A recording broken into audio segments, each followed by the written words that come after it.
Himina shaitani rajim bismillahir rahmanir rahim. Adúpẹ́ fún Ọlọ́run lẹ́ni. Adúpẹ́ fún Ọlọ́run.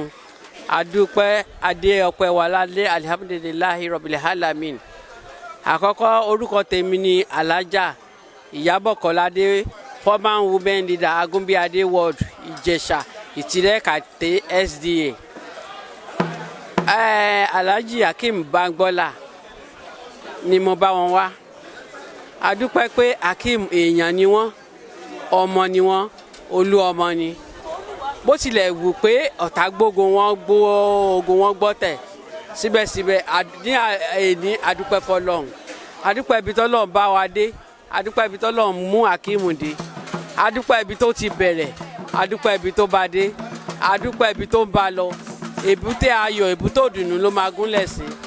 Ọlá wàlá àkó ata ìlà àbẹ̀là alẹ́ àzẹ. Adúpẹ́ lórí ìyá wa Rọ̀fíàt Àjọkẹ́ tí wọ́n fi wá sílẹ̀. Adúpẹ́ pa àṣìwájú wọn, adúpẹ́ pa àgbẹ̀yìn wọn. Ọlọ́run Elédùmarè ajẹ́kẹ́ wájú tí wọ́n dojúkọ á dáa. Ẹ̀yìn tí wọ́n fi sílẹ̀ tí àwa náà ní ẹ̀yìn wọn kò ní bàjẹ́. Gbogbo àmọ̀ṣe wọn, àṣìṣe wọn nítorí èèyàn rìn kó orí bá mi. Ọlọ́run bá wa ṣàforíjì fún wọn. Á kẹ́ wọn, á kẹ́ ọkọ wọn, á kẹ́ ọkọ tèmi náà torí ọkọ tèmi náà ti lọ. Á kẹ́ ìyá tèmi àti bàbá mi náà. Á kẹ́ gbogbo òkú Islam lápapọ̀.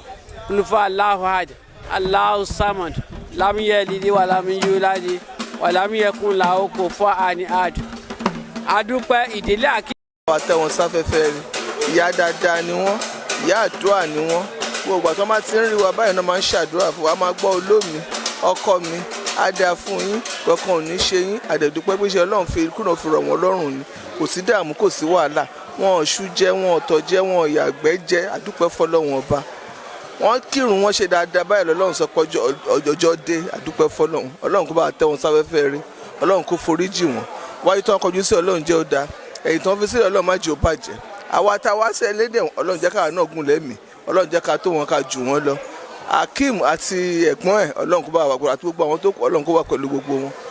Kọ́mọ orí kó gbẹ̀yìn àwa náà. Ọlọ́láhìláhìlá. Ọlọ́run jẹ́ ká gbẹ̀yìn máa. Orúkọ mi ni Mrs. Latifat Abẹ̀rù Àgbà. Mo jẹ́ kan nínú àwọn ọmọ màmá tán bí síta tó pé wọ́n fẹnu bí. Màmá dáa gan-an, ó níwà. Àjọ ń sàṣàlátù ni àjọ máa ń pàdé jọ Jímọ̀ ni. Tó bá rí mi báyìí wọ́n ní àyà kò dú. Ẹ̀yin náà lè máa gbẹ̀yìn wá sí dáadáa. Ọjọ́ àjìnà síra kódà nígbà tí ìyá mi kú. Wọ́n rán ọmọ wá, wọ́n ṣẹ̀yìn. Alhaja da èèyàn dáadáa ni wọ́n. Ada àmọ̀látò. Ngbà tí mo rí wọn jọ ti wedding ni ẹnjọ ti birthday Gbajabiamila. Wọ́n tún kí mi ìyá kò dúró tún gbẹ̀sẹ̀ yìí wá mo níbẹ̀ ni màmá jẹ́ máa gbé níbẹ̀ wọ́n ní tò lágbára Ọlọ́run àlàáfíà tu ẹ lára. Ìyá jẹ́ nìkan tó dáa, àwọn ọmọ ẹ̀ náà dẹ̀ dáa.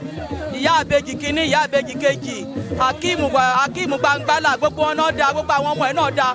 Bí ìyá náà ṣe wá pẹ́pẹ́pẹ́ káwọn ọmọ pẹ́ jù bẹ́ẹ̀ lọ.